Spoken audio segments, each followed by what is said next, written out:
Assalamualaikum warahmatullahi wabarakatuh. Selamat malam, selamat bertemu kembali di perkuliahan pengantar ekonomi dan bisnis. Kuliah online Universitas Telkom dan STIE Studi Ekonomi Modern. Seminggu kita berpisah, seminggu pula usia kita bertambah. Pada kesempatan kali ini kita akan membahas tentang lingkungan perusahaan Indonesia.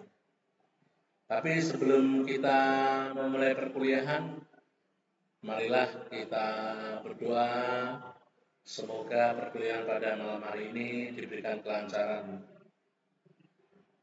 Untuk yang muslim, kita awali dengan membaca basmalah bersama-sama. Bismillahirrahmanirrahim. Untuk yang beragama non-muslim, silakan Anda berdoa menurut agama dan keyakinan Anda.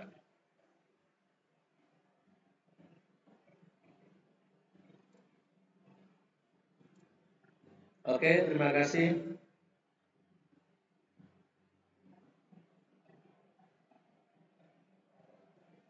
Kita awali dengan lingkungan perusahaan di Indonesia.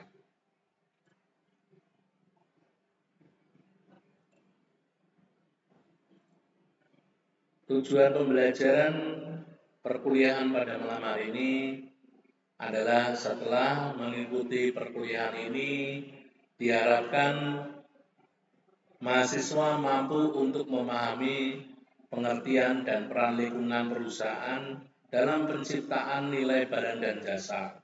Yang kedua, memahami pendekatan pengelompokan lingkungan perusahaan dengan menggunakan perusahaan sebagai unit analisis. Yang ketiga, memahami pendekatan dan pengelompokan lingkungan perusahaan dengan menggunakan fungsi organisasi sebagai unit analisis.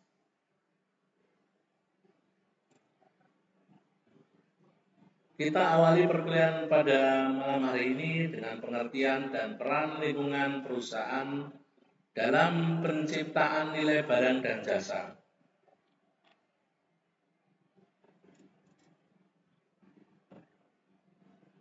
Perusahaan sebagai sebuah sistem yang bersifat mikro merupakan bagian dari sistem perekonomian suatu negara yang bersifat makro, sebagaimana telah dijelaskan di bab sebelumnya atau pertemuan kemarin. Sektor perusahaan yang merupakan agregat dari aktivitas produksi berbagai jenis barang dan jasa yang dilakukan oleh swasta nasional, baik perorangan maupun kelompok atau badan usaha, swasta asing, serta badan-badan usaha milik negara merupakan salah satu sektor ekonomi. Karena perusahaan sebagai sebuah sistem mikro merupakan bagian dari sistem perekonomian secara makro, maka kinerja suatu perusahaan dalam memproduksi barang dan jasa sangat dipengaruhi oleh lingkungan perusahaan. Lingkungan perusahaan atau business environment adalah sekumpulan sumber daya atau resources, kekuatan atau force, dan lembaga atau institution yang memiliki pengaruh terhadap perusahaan dalam penciptaan nilai atau values, barang atau goods, dan jasa atau service. Adapun yang dimaksud dengan nilai atau value adalah kumpulan manfaat atau utility yang dapat diberikan suatu produk. Nilai suatu barang dan jasa dapat dilihat dari dua perspektif, yaitu nilai dari sudut pandang konsumen dan nilai dilihat dari sudut pandang perusahaan. Nilai dari sudut pandang konsumen dilihat dari sudut pandang konsumen, nilai suatu produk menurut Gigen dapat dirumuskan dengan persamaan V adalah nilai atau value, Q adalah kualitas atau quality, F adalah filter produk yang dianggap memiliki nilai oleh konsumen, P adalah price atau harga beli produk oleh konsumen. Suatu produk akan memiliki nilai yang semakin tinggi dari sudut pandang konsumen apabila dengan harga yang sama konsumen memperoleh produk yang memiliki kualitas dan fitur yang lebih baik. Dengan kata lain, nilai suatu produk akan bertambah dari sudut pandang konsumen apabila dengan pengeluaran yang sama mereka akan memperoleh produk yang lebih besar. Nilai dari sudut pandang perusahaan. Nilai dilihat dari sudut pandang perusahaan adalah selisih dari kesediaan pembeli untuk membayar harga suatu produk dengan biaya yang dikeluarkan perusahaan untuk memperoleh produksi barang atau jasa sampai menyediakan barang dan jasa tersebut di tempat pembeli yang membutuhkan. Dengan demikian, menurut perspektif nilai, suatu produk dapat dinilai dari kemampuan produk tersebut untuk menghasilkan margin keuntungan atau profit margin. Penciptaan nilai dari barang dan jasa dalam kaitannya dengan lingkungan perusahaan terjadi dalam 3 tahapan, yaitu penciptaan nilai dan tiap tahap input, proses conversion, dan output. Penciptaan nilai pada tahap output. Penciptaan nilai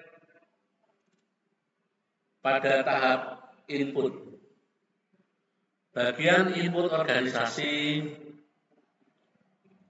memperlihatkan bagaimana perusahaan memperoleh faktor-faktor produksi dari lingkungan perusahaan berupa bahan baku, modal, sumber daya manusia, informasi, pengetahuan, teknologi, dan lain-lain.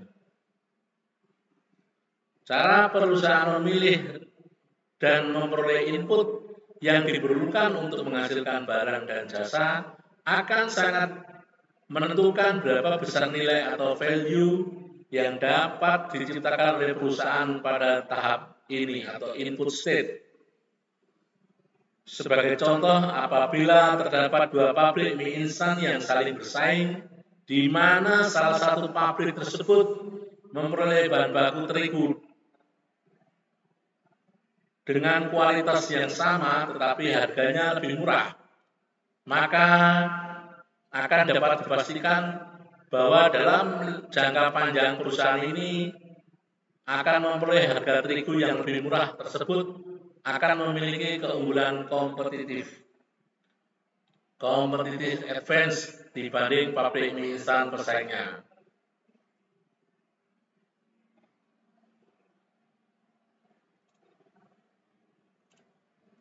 Porter memperkenalkan konsep rantai nilai atau value chain untuk menganalisis penciptaan nilai pada setiap tahapan aktivitas pembuatan barang dan jasa.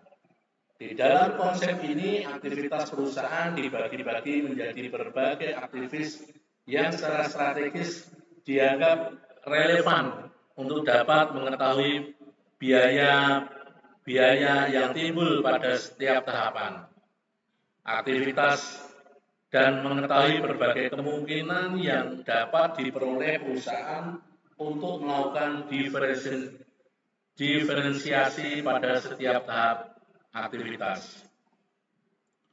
Pemasok atau supplier memiliki rantai nilai yang berasal dari proses sebelumnya dan proses di dalam pemasok sendiri. Begitu pula dengan saluran distribusi dan konsumen. Sebagai contoh pemasok crude palm oil yang merupakan bahan baku industri minyak goreng. Pemasok CPO ke industri minyak goreng memperoleh bahan baku CPO berupa tandan buah segar sawit dari perkebunan sawit. Kualitas tandan buah segar sawit yang dipasok oleh perkebunan sawit akan mempengaruhi jumlah CPO yang dihasilkan. Selanjutnya, bahan baku yang dipasok oleh pemasok akan digunakan untuk memproduksi produk oleh perusahaan dan perusahaan menambahkan nilai dalam rantai nilai perusahaan atau firm value chain. Demikian seterusnya sampai akhirnya rantai yang terjadi di perusahaan dan saluran pemasaran bertemu dengan rantai nilai yang dimiliki pembeli atau buyer value chain. Dengan demikian, input memiliki peran yang sangat strategis dalam menentukan daya saing perusahaan. Proses penciptaan nilai tahap input ini merupakan aktivitas inbound logistik. Penciptaan nilai pada tahap proses, ya. Penciptaan nilai pada proses converse state. Setelah input diperoleh perusahaan, selanjutnya perusahaan melakukan proses mengubah input menjadi output berupa barang dan jasa. Bagaimana produk produksi yang dihasilkan,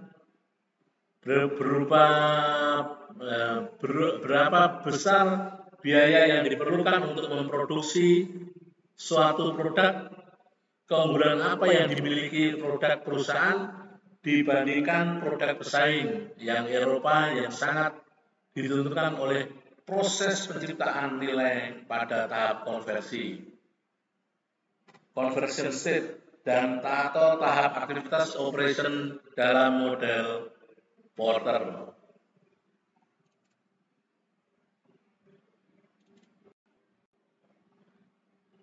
Penciptaan nilai pada output. Kita akan bicara masalah penciptaan nilai pada output. Setelah input diperoleh perusahaan, selanjutnya perusahaan melakukan proses mengubah input tersebut menjadi output berupa barang dan jasa. Bagaimana kualitas produk dihasilkan, berapa besar biaya yang diperlukan untuk memproduksi suatu produk, keunggulan apa yang dimiliki produk perusahaan dibanding produk pesaing, sangat ditentukan oleh proses penciptaan nilai pada tahap konversi, conversion state, dan tahap aktivitas operation dalam model Porter.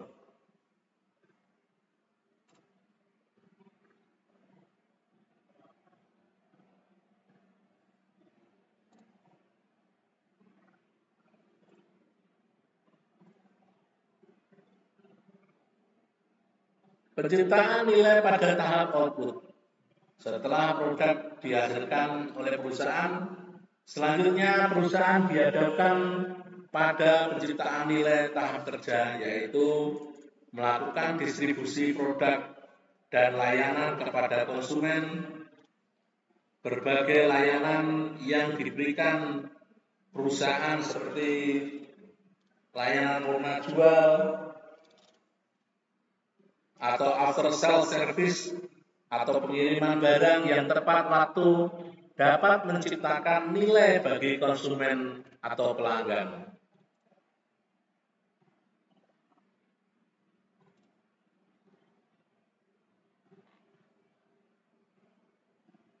Pendekatan pengelompokan dengan menggunakan perusahaan sebagai unit analisis. Dengan menggunakan perusahaan secara keseluruhan, ya, dengan menggunakan perusahaan secara keseluruhan sebagai unit analisis, lingkungan perusahaan dapat dilihat sebagai kumpulan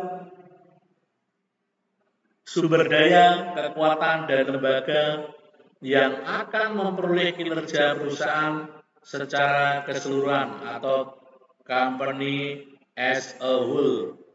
Berdasarkan perspektif ini, lingkungan perusahaan selanjutnya masih dapat dibagi ke dalam dua kelompok, yaitu lingkungan khusus dan lingkungan umum. Apa yang dimaksud dengan lingkungan umum?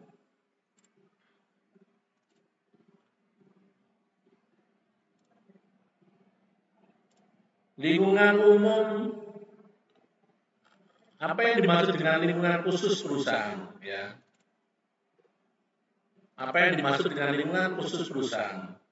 Lingkungan khusus perusahaan terdiri atas pemangku kepentingan di luar perusahaan yang secara langsung mempengaruhi kemampuan organisasi untuk memperoleh sumber daya ekonomi yang dapat mempengaruhi kinerja perusahaan. Selain itu, lingkungan khusus perusahaan memiliki pengaruh langsung terhadap keputusan yang akan diambil dan manajemen perusahaan dan memberikan reaksi yang cepat terhadap keputusan yang diambil oleh manajemennya sendiri. Menurut Robin dan Fuller, lingkungan khusus perusahaan terdiri dari pemasok, ya, kemudian selain pemasok, supplier, ya.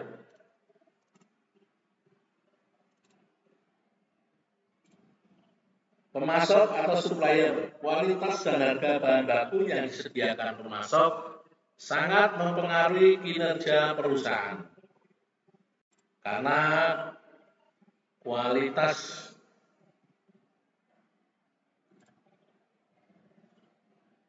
dan harga bahan baku dapat menentukan bersaing atau tidaknya produk perusahaan dengan para pesaing. Pesaing atau kompetitor. Rinso dan Soklin saling bersaing untuk menyebutkan atau memperebutkan bagian pasar dari segmen deterjen.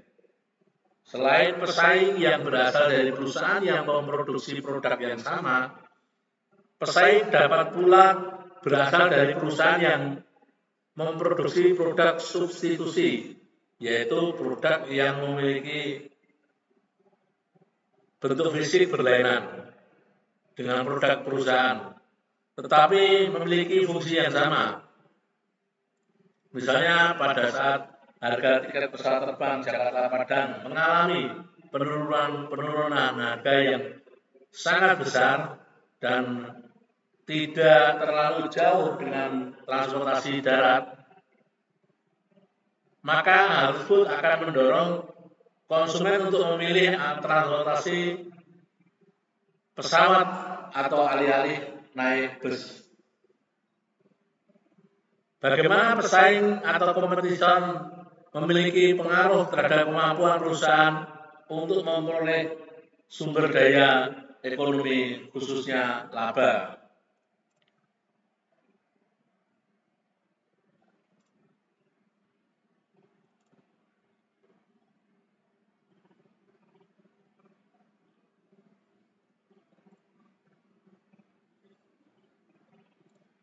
Ya, next. Pelanggan atau customer. Ya, ini kita bicara masalah pelanggan atau customer. Pelanggan atau customer, perusahaan memproduksi barang dan jasa untuk memenuhi kebutuhan dan keinginan pelanggan atau customer. Perusahaan harus berusaha memahami kebutuhan konsumen untuk menjadi perusahaan yang unggul. Penerimaan dan loyalitas konsumen terhadap produk perusahaan akan menentukan kelangsungan hidup perusahaan dan dalam jangka yang panjang. Perubahan kebutuhan dan selera konsumen dapat mengakibatkan ketidakpastian bagi perusahaan apabila tidak dapat mengikuti perubahan kebutuhan dan selera wanita. Perubahan kebutuhan dan selera konsumen tersebut. Sebagai contoh, banyak perguruan tinggi swasta maupun negeri penyelenggara pendidikan strata 1 sarjana yang mengalami penurunan mahasiswa sangat besar akibat semakin tingginya kebutuhan mahasiswa untuk menempuh pendidikan yang lebih tinggi, ya, atau lebih singkat, misalnya jenjang ahli madya, agar mereka lebih memperoleh jabatan, ya, atau memperoleh pekerjaan. Penyalur atau distributor. Penyalur atau distributor. Saluran distribusi akan menentukan tingkat liputan atau cakupan pasar, market coverage, yang dapat dicapai oleh produk perusahaan. Saluran distribusi juga sangat menentukan tingkat ketersediaan, availability, produk perusahaan di berbagai outlet. Dengan kata lain, saluran distribusi dapat menciptakan kegunaan tempat sehingga produk perusahaan dapat diperoleh konsumen di lokasi-lokasi yang dapat dijangkau oleh konsumen. Sebaliknya, sehingga produksi tersebut keterbatasan saluran distribusi akan mengakibatkan kesulitan yang menempatkan produk perusahaan di tempat yang dibutuhkan oleh konsumen.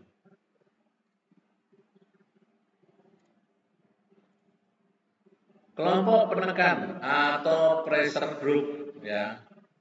Wah, ini biasanya jadi pemberontak, ya toh, dengan penekan, ya. Salah satu kelompok penekan atau adalah serikat pekerja, ya. Kebebasan berserikat bagi warga negara Indonesia dijamin oleh Undang-Undang Dasar 1945. Hal ini menjadi landasan konstitusional bagi dikembangkan serikat pekerja di Indonesia.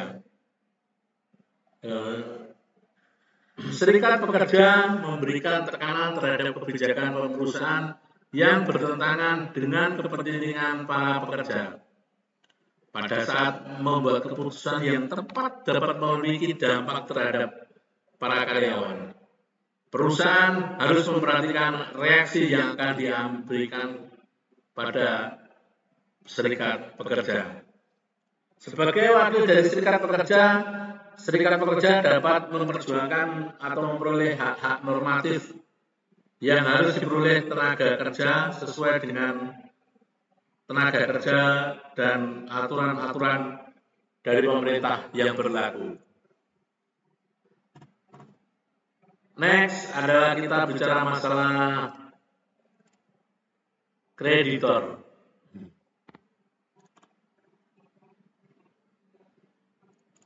Kreditor tahu ya, buat teman-teman ya, yang suka jalan-jalan menggunakan mobil atau motor, ya belum tentu motor lunas ya, masih ada ekstra berapa, ya kita juga nggak tahu, wallahu alam. Kreditor, selain mengandalkan modal sendiri yang diperoleh dari setoran para pemegang saham, perusahaan ini pada umumnya membutuhkan bantuan lembaga keuangan bank untuk menunjang untuk menunjang kecukupan modal. Sebagai lembaga pemberi kredit, bank akan membebankan bunga yang harus dibayar oleh perusahaan sebagai balasan jasa terhadap dana jasa yang mereka pinjamkan. Kemampuan perusahaan untuk memperoleh pinjaman dari bank selain dipengaruhi oleh tersedianya jaminan, juga sangat ditentukan oleh kinerja keuangan perusahaan, yakni perusahaan akan mampu membayar lebih yang jatuh tempo sehingga kredit yang diberikan oleh bank tidak akan berkembang menjadi kredit macet. Yang bermasalah menjadi kredit macet. Lingkungan umum perusahaan.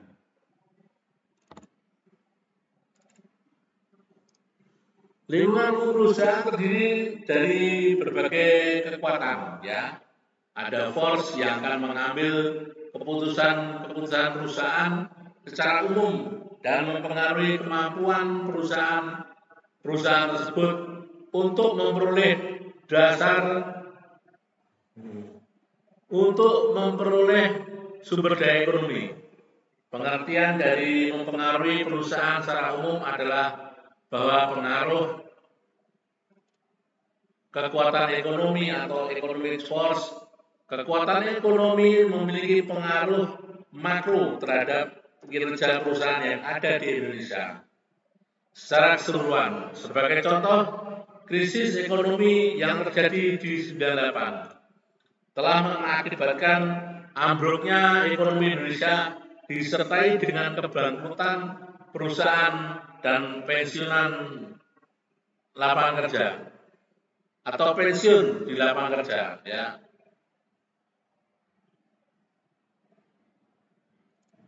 Kekuatan internasional atau international force.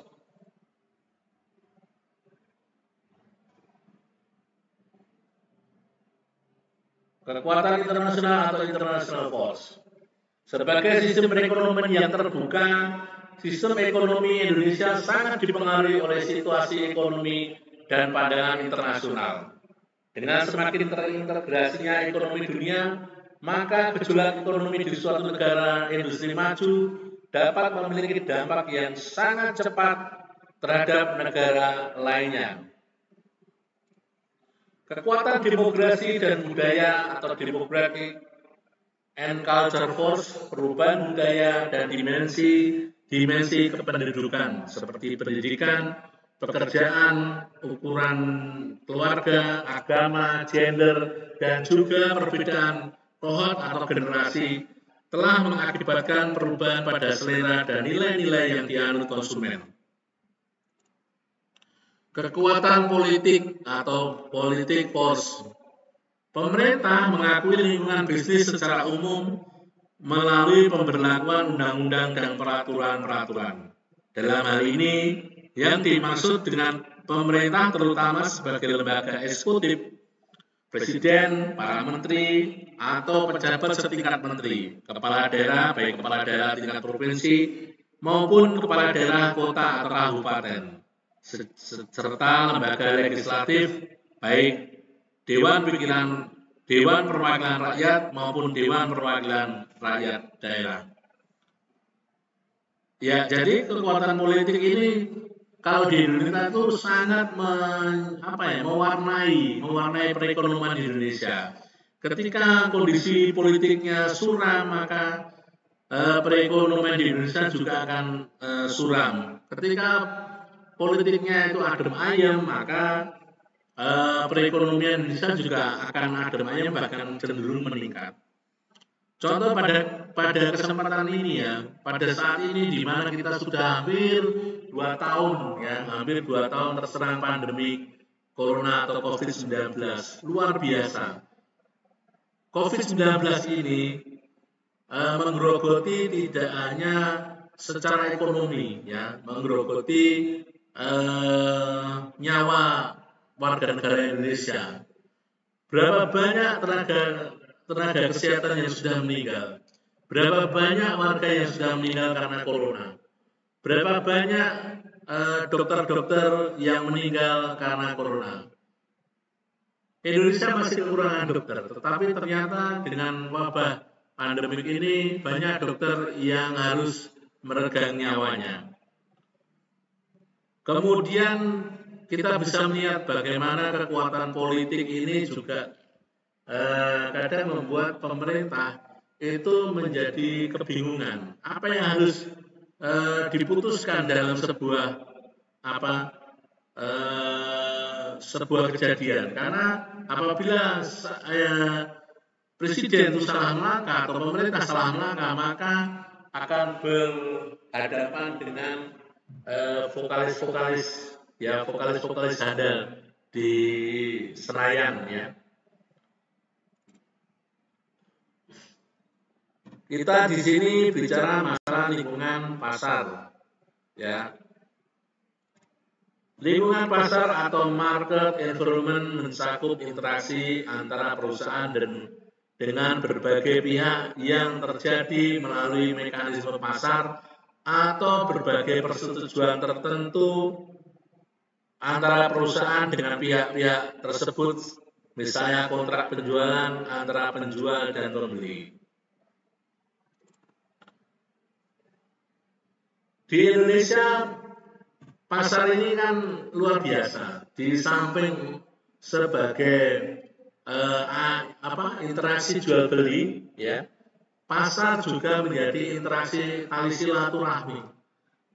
Kita bisa melihat bagaimana hubungan penjual dan pembeli di pasar itu lebih erat hubungannya dibanding ketika kita belanja di mall. Pasar itu menjadi pusat gotong royong di Indonesia. Pasar itu menjadi pusat terjadinya kontak sosial, ya. Baik si kaya, si miskin, semua saja di pasar itu. Tidak kemudian si kaya yang harus di subyo-subyo dan si miskin kemudian harus tersandung-sandung kasus terus enggak, ya. Kita harus pahami bahwa lingkungan pasar di Indonesia itu bisa menjadi ajang silaturahmi, ya. Yang terakhir adalah lingkungan non pasar, meliputi berbagai tatanan sosial, politik dan hukum yang berinteraksi di luar lingkungan pasar, tetapi memiliki pengaruh kuat terhadap pasar dan berbagai transaksi yang terjadi di lingkungan pasar. Oke, mahasiswaku semua yang mengambil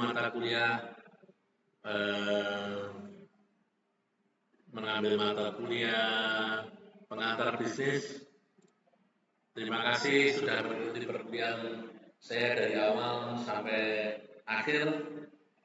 Ada salah-salah kata, saya mohon maaf yang sebesar-besarnya. Mari kita tutup dengan doa untuk yang beragama Muslim. Kita tutup dengan membaca hamdalah bersama-sama. Alhamdulillahirobbilalamin. Bagi yang beragama non-Muslim, silakan Anda berdoa untuk agama dan keyakinan Anda. Terima kasih buat semuanya. Sampai jumpa minggu depan. Wassalamualaikum warahmatullahi wabarakatuh.